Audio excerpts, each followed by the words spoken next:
In this video, we will see how to create a mini project using HTML, CSS, and PHP. First of all, you need to have the necessary software. To carry out the project, you need a browser, a code editor like Notepad++, and software that includes the Apache web server and the MySQL database management system. In my case, and in this tutorial, I am using XAMPP. I recommend using it. There are other software options like EasyPHP or WAP that perform practically the same tasks as this software. We will start with our HTML code, then we will style our HTML document using CSS.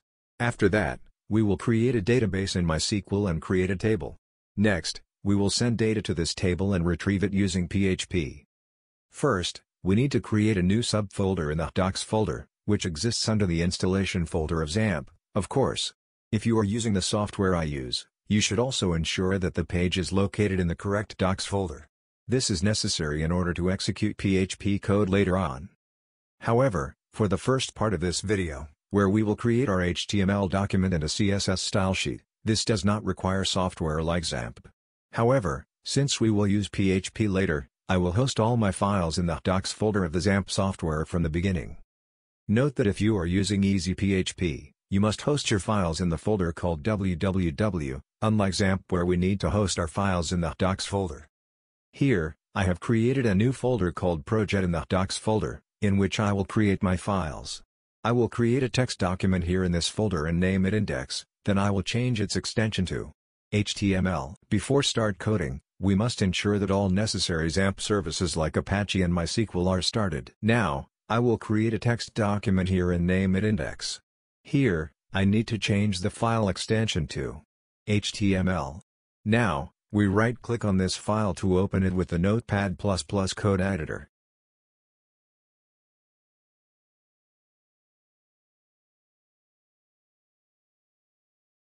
Here, I will enter my HTML code. At the beginning, it's necessary to specify the type of document, so we use the doctype tag. Here, we will put HTML. Then, we need to open the HTML tag. Next, we open the head tag. In the head tag, it's best to add a title for your document. For the title, I will use registration, and I will close this tag.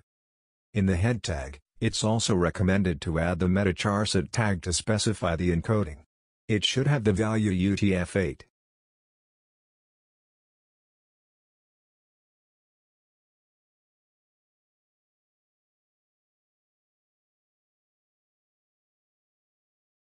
Now it's time to create the body tag. In the body, we will write the HTML code needed to display the visual elements. I will then close the tags I've opened. So, I close the HTML tag, and our document is ready. Now, we will take care of the visual elements. We will add a header, then a form and a paragraph.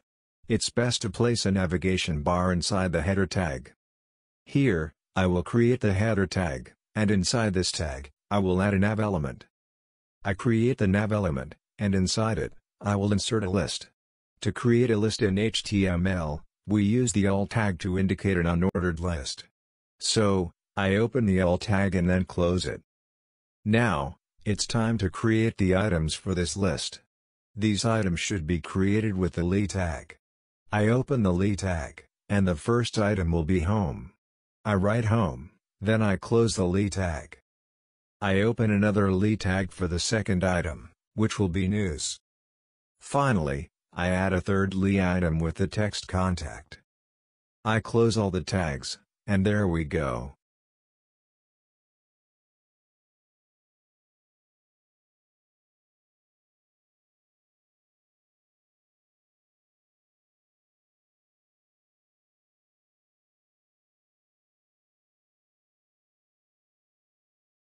We've finished our navigation bar. Next, we'll deal with the styling using CSS, which we'll cover later. Now, we will create our HTML form.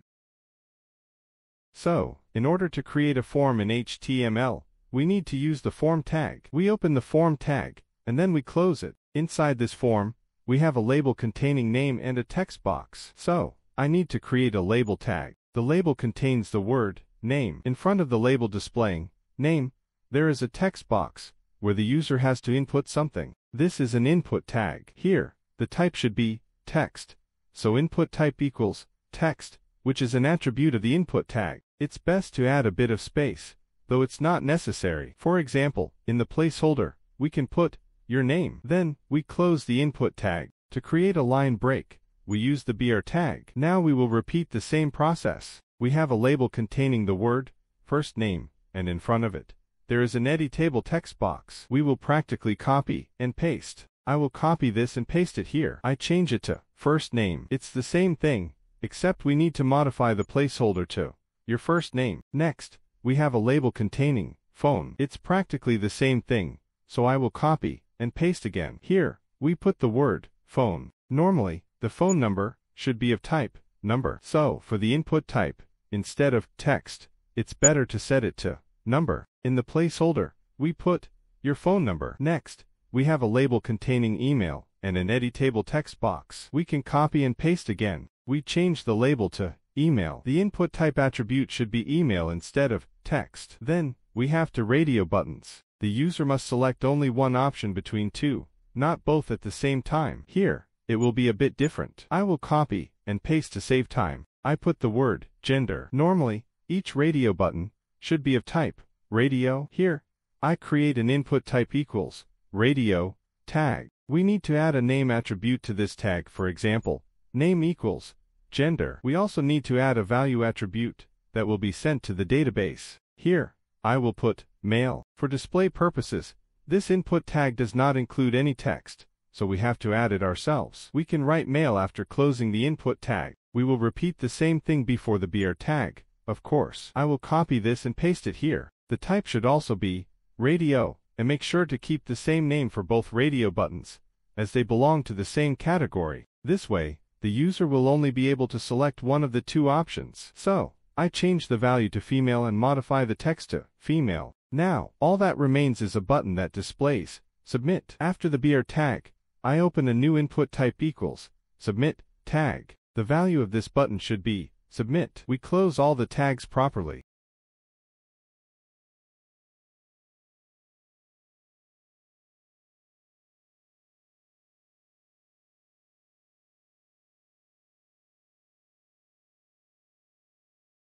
Next, I will test my index file. To test it, I double-click, and it will open in the browser. Now, something is missing. We need to add a border around the form. This can be done using the field set tag. So, after the form tag, we need to add a field set tag. I close the field set tag before closing the form tag. To add a legend, we need to create a legend tag. Here, we will put the word registration in the legend. I close the legend tag. I save, refresh the page, and here's what I have so far.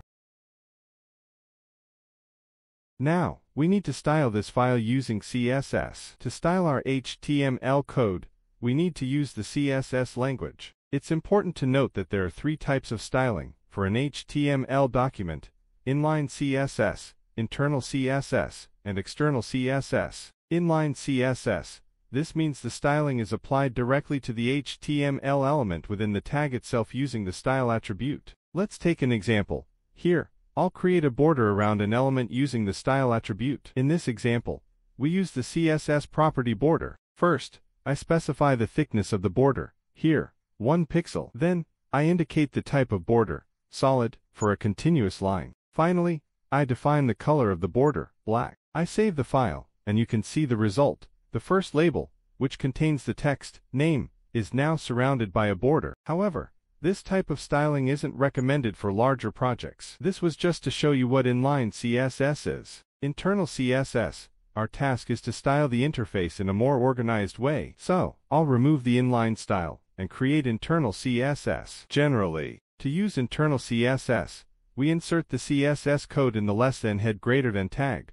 Before it closes, we open a less than style greater than tag, then write the CSS code inside this tag, like this. Here, I've defined a CSS rule for all label tags, applying a 1 pixel black border to them. Finally, don't forget to close the less than style greater than tag after writing your CSS rules. To be able to style my HTML document, I need to use selectors. For example, if I want to apply styling to all the label tags in the document, I use a tag selector. Let's take an example to style all the labels in this HTML document. I use the tag name as the selector. In my CSS code, I will start by typing label inside the curly braces. I will specify the CSS rules I want to apply. Width, I want the labels to have a width of 20%. For that, I use the width property, like this, width, 20%. Display, I want the labels to be displayed in block mode while staying in an inline flow. In this case, I use the display property with the value inline block, display, inline block. Text alignment, I also want the text in the labels to be aligned to the left. For that, I use the text align property with the value left. Don't forget to end each CSS rule with a semicolon. Once you're done, save the file. When you refresh the HTML document in the browser, you will see that all the labels now have a width of 20%, are displayed in inline block mode, and the text is properly aligned to the left.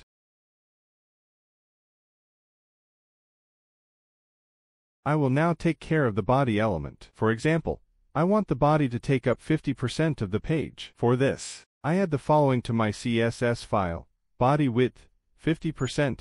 After refreshing the page, you will see that the body now takes up half the width of the page. I want all the text in this document to use the Arial font. For this, I use the font family property. Here's how to add the CSS rule to apply the Arial font to the entire document. Font family, Arial, sans serif. After refreshing the page, all the text in the document will now use the Arial font. Margin, I will now add an external margin to the body element. The margin corresponds to the space outside the element. I add the margin property to give a spacing of 5 pixels at the top and bottom, and automatic spacing on the sides to center the content. Margin, 5 pixels auto. This means that the body will have an external margin of 5 pixels at the top and bottom, and the content will be centered horizontally using auto. After refreshing the page, you will see that the elements inside the body are properly centered, and the spacing is applied.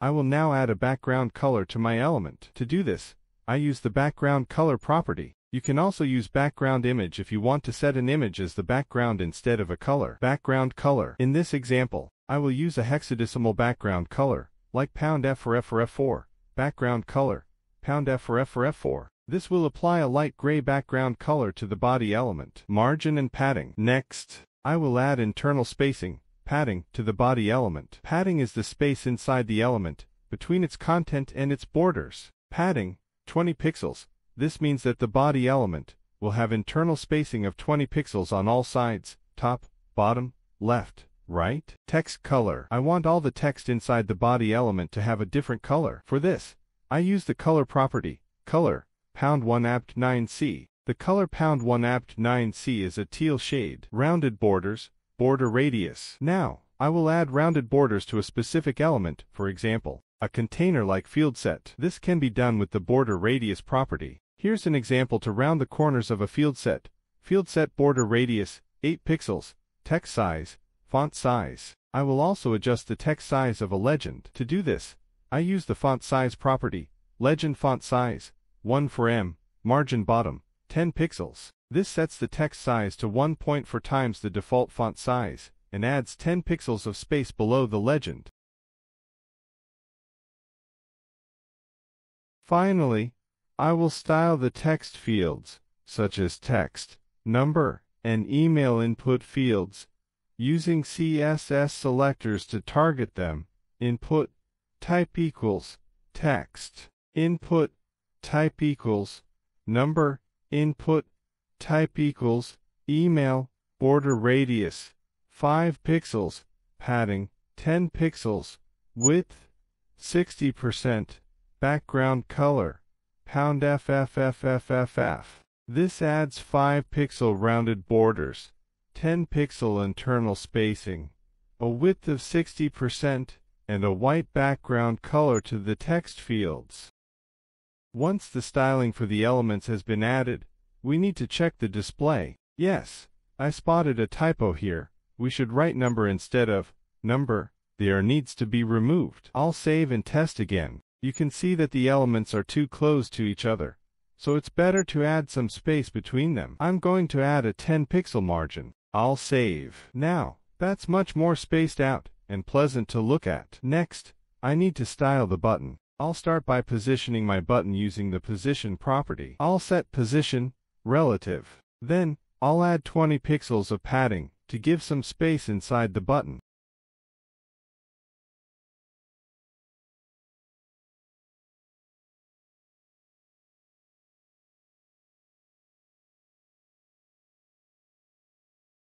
I'll use the font size property to adjust the text size inside the button. I'll set it to 18 pixels. Then, I'll define the button's border using the border property. I'll use a 1 pixel solid border and set a hexadecimal color. I'll also round the button's edges with the border radius property, for example, 5 pixels. Finally, I'll add some margin above the button with margin top, 8 pixels. I'll save and test. The button now has a proper size.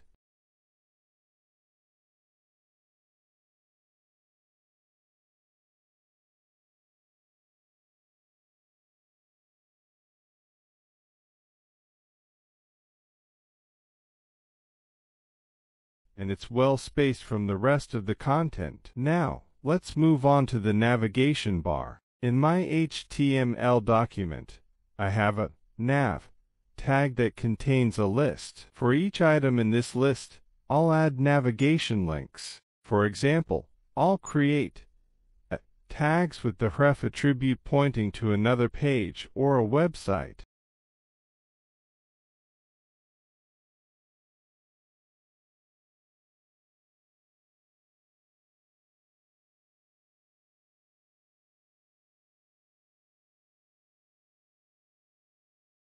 I'll save and test. Now, the links appear correctly. It's time to style this navigation bar. I'll start by removing the bullet points from the list items using the list style, none property. Then, I'll add some padding, for example, 20 pixels, and set a background. I'll also take care of the li elements. These elements need to be aligned horizontally, so I'll set display in line so they appear on the same line. I'll add 10 pixels of padding to each element. Finally, I'll style the tags inside these list items. I'll change the text color to white and add some padding to make them more visible. I'll also add some margin to space out the links. I'll save and test. Now, I have a horizontal navigation bar with well-spaced links. We can now move on to the PHP section.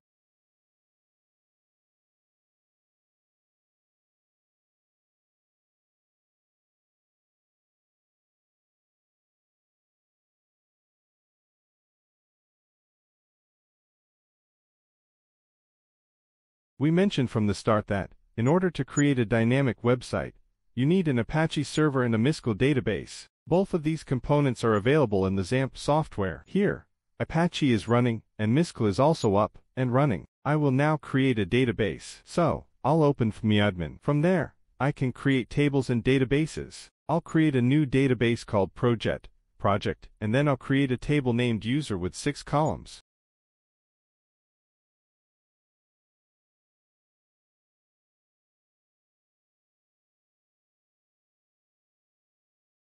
The first column will be the primary key, which I'll call id, of type integer, int, and auto-incremented. Then, I'll add a column for the name, of type varchar, with a length of 50 characters, a column for the first name, also of type varchar with a length of 50, column for the phone number, of type varchar with a length of 20, a column for the email, also of type varchar with a length of 100, and finally a column for the gender, of type char with a length of 1. Once the columns are defined, I'll execute the table creation.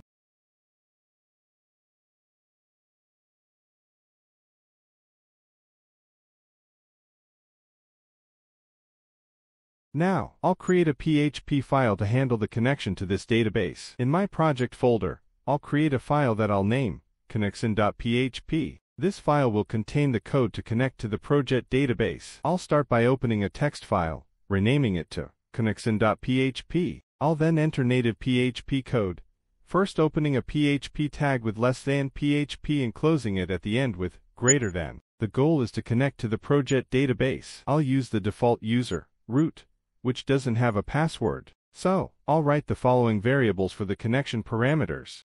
$host equals localhost, $user equals root, $password equals $name equals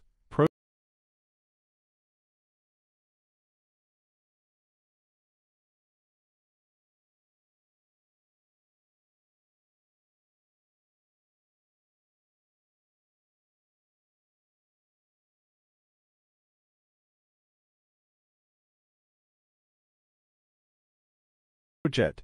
Next, to establish the connection to the database, I use the miscli_connect function. Here's how I write it.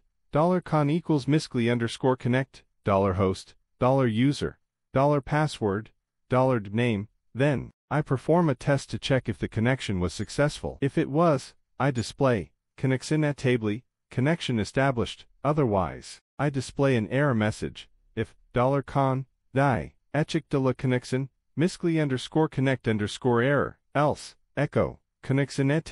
I will test this connection file by accessing localhost project connection.php. If everything works well, the message connection should be displayed. Now that the connection is successful, I'll move on to creating another PHP file that will allow data to be inserted into the user table. I'll create a new file called insert.php. In this file, I will include the connection file using the include function.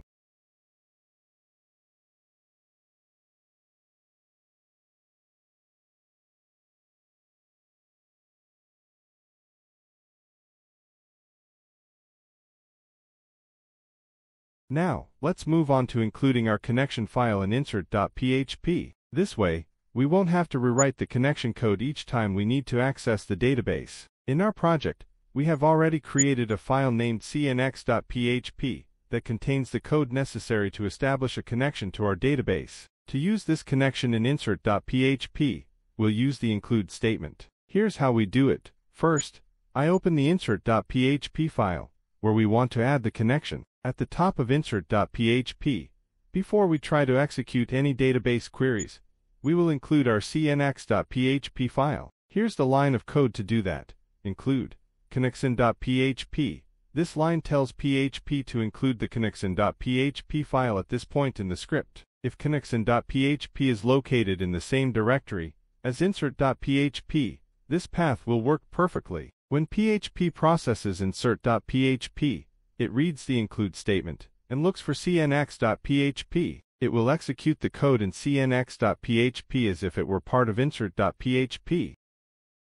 Now that we already have a file named index.php, we're going to add our HTML form directly inside this file. This form will allow users to input their personal details, which we'll later process using PHP. First, we'll open the index.php file and insert the form. The form will contain 5 fields: name, first name, phone number, email, and gender. At the bottom, there will be a submit button to send the data to another PHP file called insert.php. Now, let's add the action and method attributes to our form tag. We'll set it up like this: >form action equals insert.php, method equals post greater than action attribute. The action equals insert.php specifies that when the form is submitted, the data will be sent to the insert.php file for processing. This is essential so that our server knows where to handle the incoming data. Method attribute. The method equals post indicates that we want to send the form data in the body of the request, which is more secure for sensitive information like names and emails. It also allows us to send larger amounts of data compared to get. In summary, these attributes ensure that our form correctly submits data to the right file securely. Next,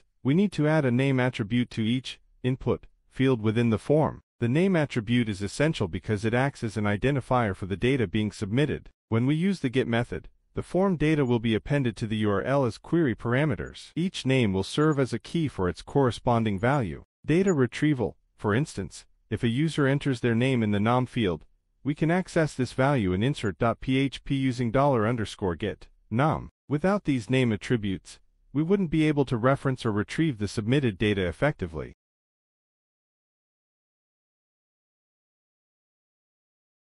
Now, let's move on to the insert.php file, where we'll process the form data. This file will retrieve the data from the form fields using the $get method, allowing us to handle the data sent from our form. The first step is to check if all the fields have been filled out. We'll use the isIt function to ensure each field is not empty. This is crucial because we want to make sure we have all the information before trying to insert it into the database. Once we confirm that all fields are filled, we'll store the data in variables. For example, we'll assign the values from the form inputs to variables like $num, $prenum, $telephone, $email, and $sex. Next, we'll write our SQL query to insert this information into the user table in our database. This query will follow the structure of an insert into statement, specifying which columns we want to fill with the respective values.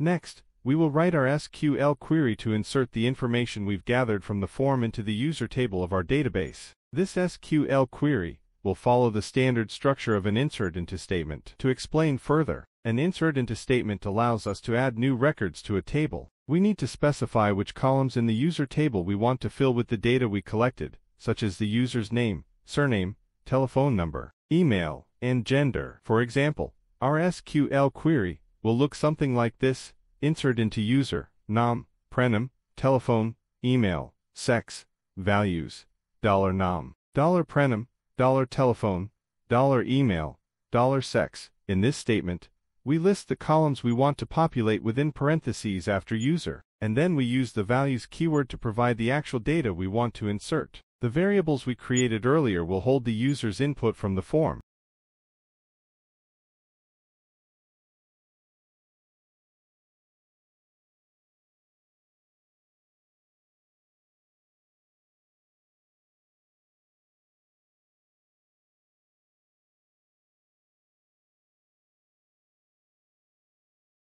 Once we have written our SQL query, the next step is to execute it using the MySQL_query function. This function is essential because it allows us to run our SQL command against the database. When we call MySQL_query, we pass in two important arguments: our database connection and our SQL query. The function will then attempt to execute the query, and will let us know if it was successful, or if an error occurred. If the insertion is successful, we will display a success message on the screen, such as "Das Inseries of X6s." This feedback is crucial because it lets the user know that their data was saved correctly in the database. However, if there's any issue with the insertion, such as a problem with the SQL syntax, or a connection issue, we will catch that error using the MySQL_error function. This function will provide a description of the error, which can help us diagnose what went wrong. Finally, to test the entire process, we will navigate to localhost project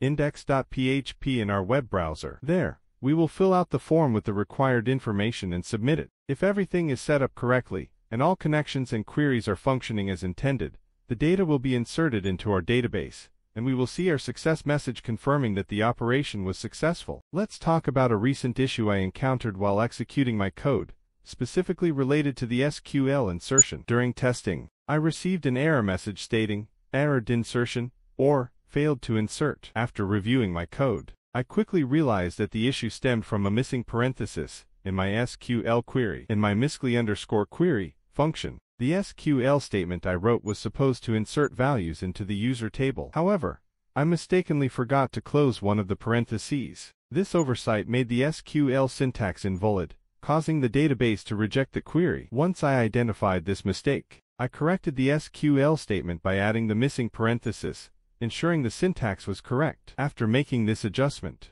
I executed the code again, and this time, it worked perfectly.